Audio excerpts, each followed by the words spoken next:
Si pudieras describir la historia de tu república, ¿por dónde comenzarías? Bueno, todo comenzó aquí, en esta sala, junto a Isabel la Católica, la cual suministró los permisos finales a Cristóbal Colón para emergerse en su loca travesía a través de la mar de Oceanía, hoy Océano Atlántico, el cual decía que viajando al oeste llegaría a Indias.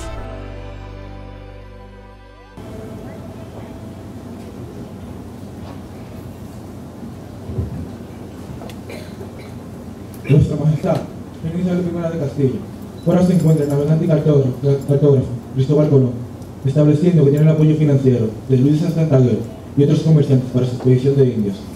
Que pase adelante.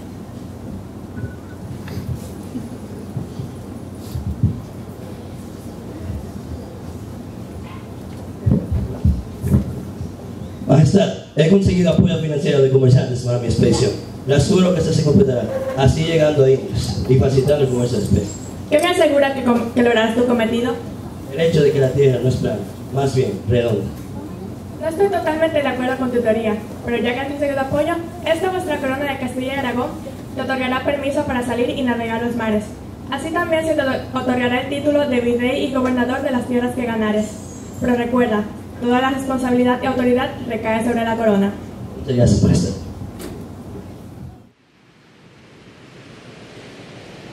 Y así, en 1492 llegaron los españoles a nuestra isla.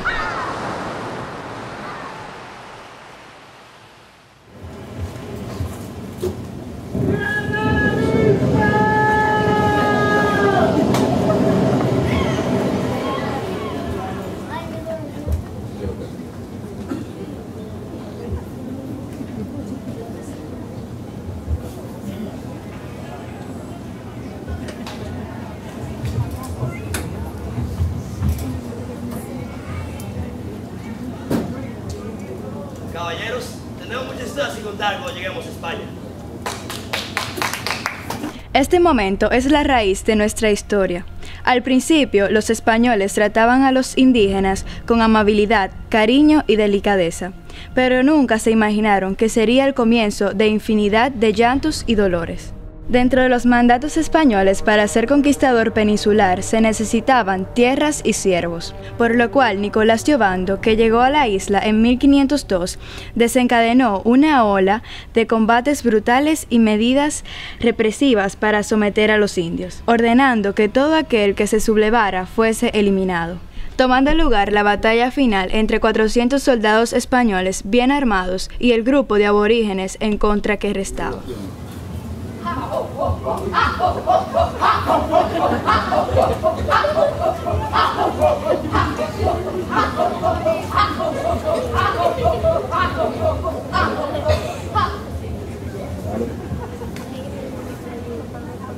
Caballeros, nos han invitado de los cacicazgos de Guijaragua a participar en una fiesta, un tarareíto como le llaman. Aprovechemos la distracción para atacar, pero tienen que esperar a mi señal, que será mi mano en la empuñadura de mi espada.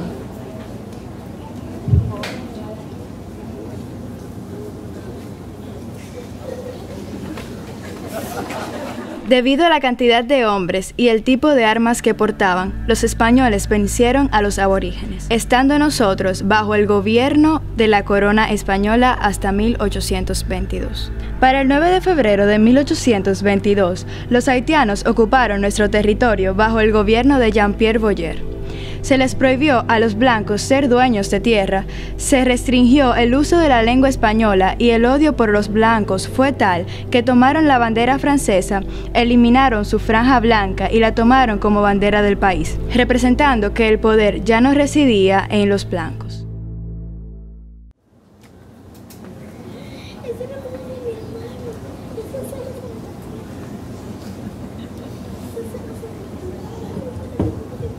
Peut-être c'est aussi par l'espagnol. Avez-vous parlé à ton travailleur? Amenez-le. A nadie parecía importarle, nadie hacía nada al respecto. Seríamos una sola nación bajo el mando del gobierno haitiano. ¿Se imaginan? Todo esto hasta que un joven de carácter liberal y visionario, Juan Pablo Duarte, fundó el 16 de julio de 1838 la Sociedad Secreta La Trinitaria, que ayudó a socavar la ocupación haitiana, bajo el lema Dios, Patria y Libertad.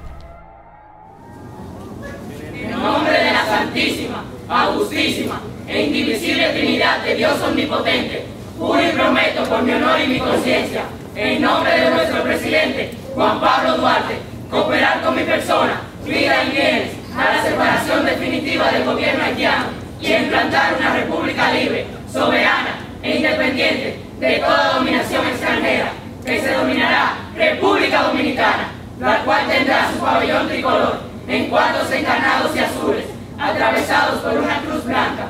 Mientras tanto, seremos reconocidos, los trinitarios, con las palabras sacramentales, Dios, patria y libertad. Así lo prometo, ante Dios y ante el mundo. Si tal hago, Dios me proteja, y de no, me lo tome en cuenta, y mis consorcios me castiguen el perjurio y la traición si los vendo. 27 de febrero de 1844, ¡día de nuestra independencia! Duarte, encontrándose en el exilio al momento de nuestra independencia por haber sido tildado como traidor, volvió a la República luego de que se le otorgase el título de padre de la patria y se le diera la oportunidad de ser presidente de la nación. Pero, debido a ciertas discrepancias con el general Pedro Santana, volvió a ser tildado como traidor y enviado de vuelta hacia el exilio. Los problemas de tipo económico abundan debido al mal manejo de los bienes por parte del entonces presidente Pedro Santana, quien decidió buscar ayuda en Francia, España y los Estados Unidos, ya que muchas potencias de esa época deseaban obtener protectorado para favorecer situaciones políticas o a gobernantes. Santana vio que España sería el mejor proveedor de nuestras deficiencias y que además sus costumbres serían bien aceptadas por los dominicanos. El pueblo no quiere buscar ayuda extranjera, pero no se dan cuenta de que la situación llegó al punto de depender de una potencia mayor. Si nos inclinamos por Francia, tendría que imponerse el uso de la lengua francesa y sus discrepantes costumbres, mientras que en los Estados Unidos solo tendría que imponerse una lengua nueva. Nuestras costumbres no son tan diferentes a las de ellos, pero aún así, no todos aceptarían el tener que aprender el inglés. Debe haber alguna potencia que se adapte mejor a nuestra situación. ¿Qué tal España? Sí, no tendríamos que aprender otra lengua y sus costumbres serán bien aceptadas aquí. Nuestra situación económica se estabilizaría y así el pueblo se dará cuenta de que no podemos sustentarnos siendo independientes. Así Santana envió a Felipe Alfao para comenzar las negociaciones con la reina Isabel II sobre el protectorado de tipo económico y político que necesitaba la nación.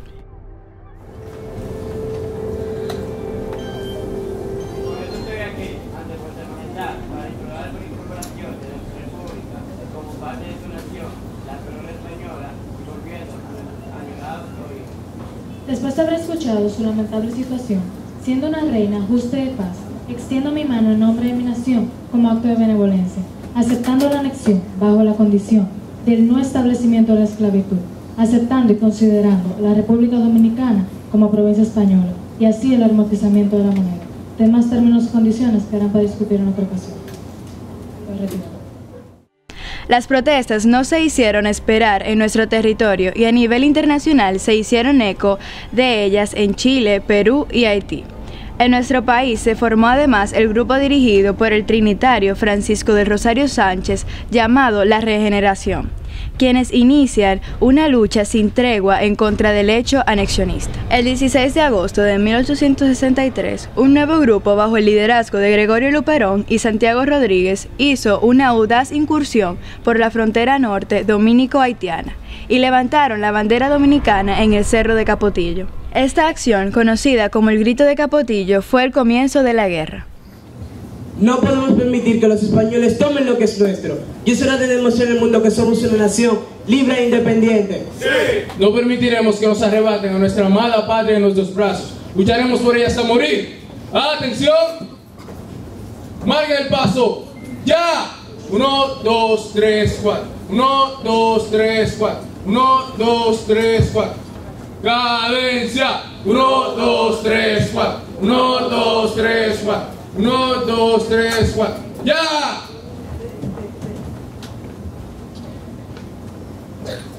1, 2, 3, 4. 1, 2, 3, 4. ¡Ya!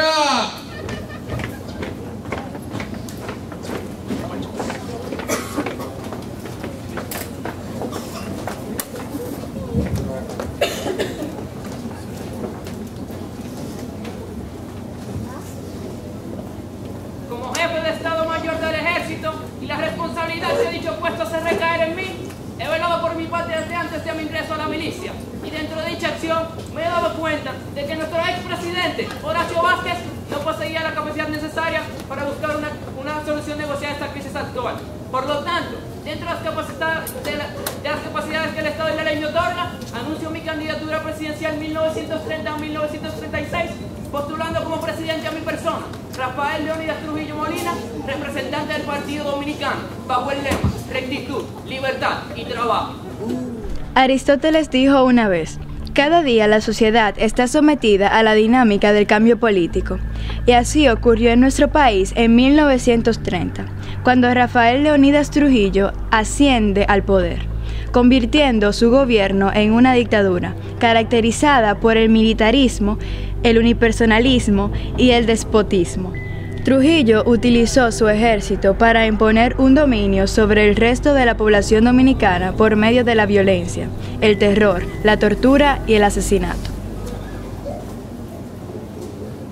Hey, ¿qué es lo que andan haciendo juntos? ¿Conspirando contra el generalísimo? Hagan ese insolente y lleven otra victoria, a ver qué hacen con él. General, ¿qué estaba haciendo? Lo atrapamos conspirando contra el generalísimo. Tengan piedad de él y llévenlo a la silla eléctrica.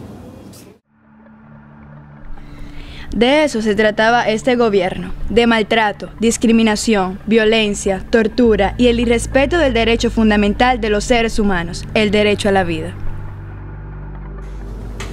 Leandro Guzmán, María Teresa Mirabal, Minerva Mirabal y Manuel Aurelio Tavares Justo, acusados de atentar contra la seguridad nacional. ¿Ha llegado el jurado a alguna conclusión? Sí. ¿Cómo se encuentra el jurado de estos acusados? Culpables. Quedan condenados a 3 años de prisión, sin libertad condicional. ¡No! ¡No se la lleven! ¿Saben que pronto quedarán en libertad? Desde que salgan de la cárcel, mátalas. Así por así, no será muy obvio. Primero de las que salgan de prisión, para que el pueblo vea un poco de mi generosidad. Luego informen al sargento de la Rosa de esta situación. Y así fue como el 18 de mayo de 1960 las hermanas fueron condenadas a cárcel, pero el 9 de agosto fueron puestas en libertad bajo órdenes directas de Trujillo. Luego de 2 intentos fallidos, las hermanas fueron asesinadas el 28 de noviembre junto a su chofer Rufino de la Cruz.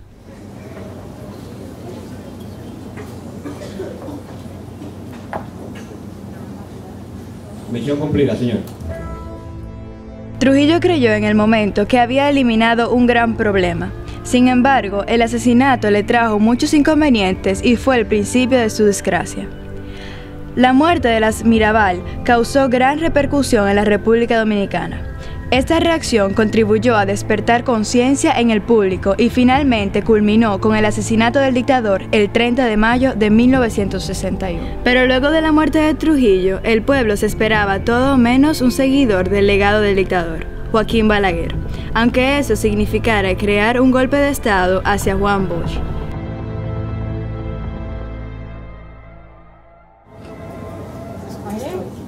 Y ya retiraste al coronel Elías Wessing del servicio, como te ordené. Claro, señor. Desde el momento en que lo ordenó, aunque se rumora que él, junto a otros militares, están planeando un golpe de Estado. ¿Y él tiene pensado ascender al poder? No, señor, pero Joaquín Balaguer sí.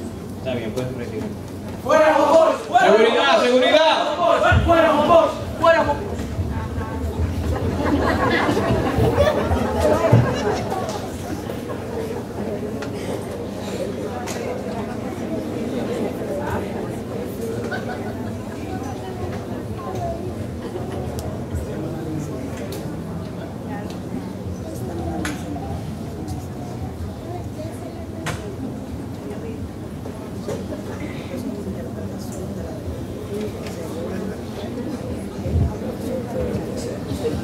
Doctor Balaguer, ¿qué se siente ascender al poder en un tiempo de crisis como este? Realmente se siente muy bien de tener la oportunidad de poder ayudar a mi país a pasar por estos momentos tan difíciles. Gracias. Señor presidente, ¿cuáles son sus planes con la deuda externa? Lo primero que haré será implementar una política de austeridad para reducir los gastos públicos. Gracias.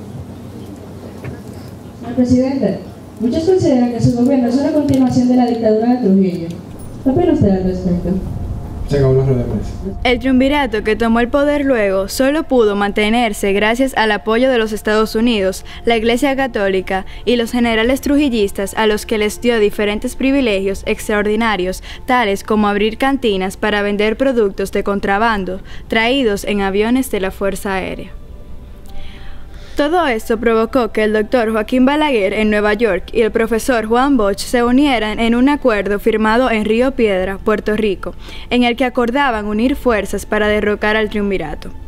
Esta unión causó debilidad en el triunvirato, a los que se le sumó diferentes situaciones como constantes huelgas y el paro de los choferes del transporte público. El sábado 24 de abril de 1965 se sublevaron los campamentos militares 16 de agosto y 27 de febrero, dando el golpe de Estado al triunvirato y al gobierno de Donald Reed Cabral. El levantamiento fue respaldado por el PRD y el pueblo, que pedía el retorno del profesor Juan Bosch y la Constitución de 1963. Se realizaron varios intentos de conciliación, pero todos fallaron. Lyndon Johnson, presidente en ese entonces de los Estados Unidos, dijo que su nación no podía bajo ningún concepto dejar que el comunismo se apodere de otra isla en el Caribe, y acusó a los constitucionalistas de comunistas y ordenó inmediatamente el desembarque de 42.000 marines con el propósito de controlar la situación y hacer que los constitucionalistas se rindan. De Radio Santo Domingo Televisión nos informan que de la esquina Amado García Guerrero con la Concepción Bona, la policía, los cascos blancos, no están amedrentando al pueblo, no están ametrallando al pueblo. Asesinando. En la Amado García Guerrero con Concepción Bona, están ametrallando. Y nos informan que desde el puente están también ametrallando. Así es que esto tiene que definirse definitivamente, la situación de la policía. Con permiso, a todas las personas residentes en la ciudad de Santo Domingo, sobre todo en el centro de la ciudad, la consigna es colocar espejos en las azoteas. Con esos espejos, de acuerdo a informaciones que tenemos de pilotos, no pueden volar por los reflejos. Espejos en todas las azoteas de Santo Domingo.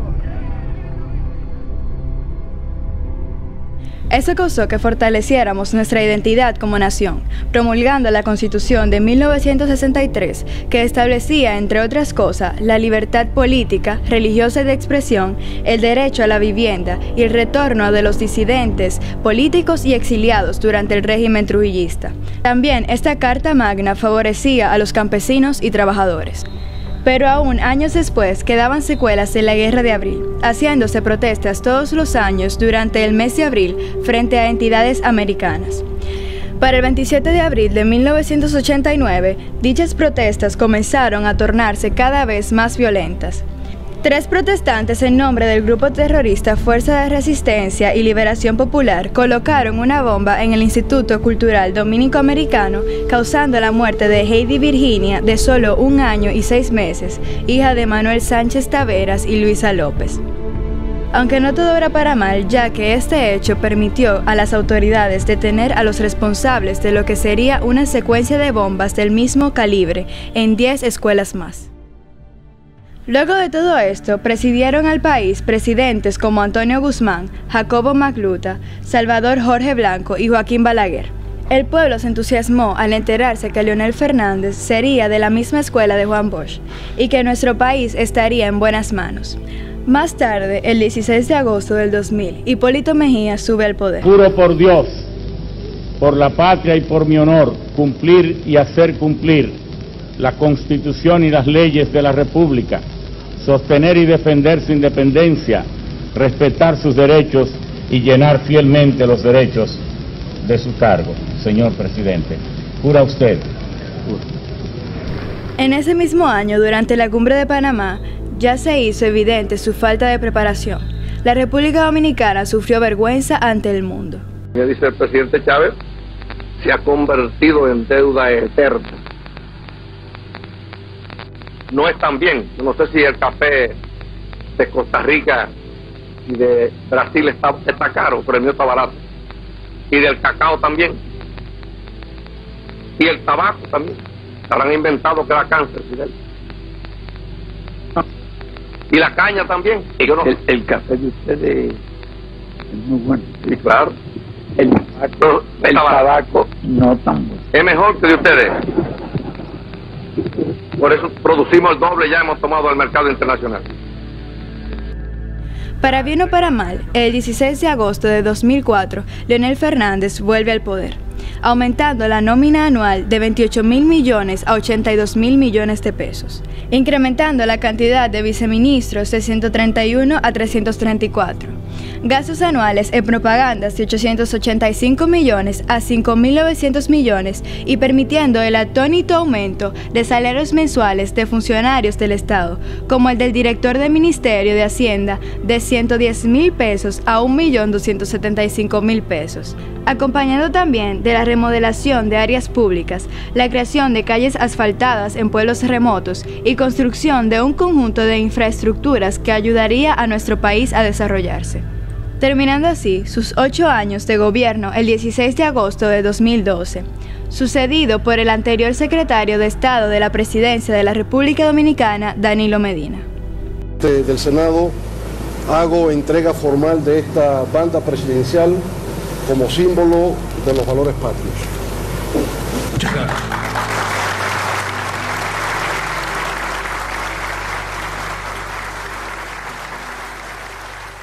Ante Dios y ante el pueblo.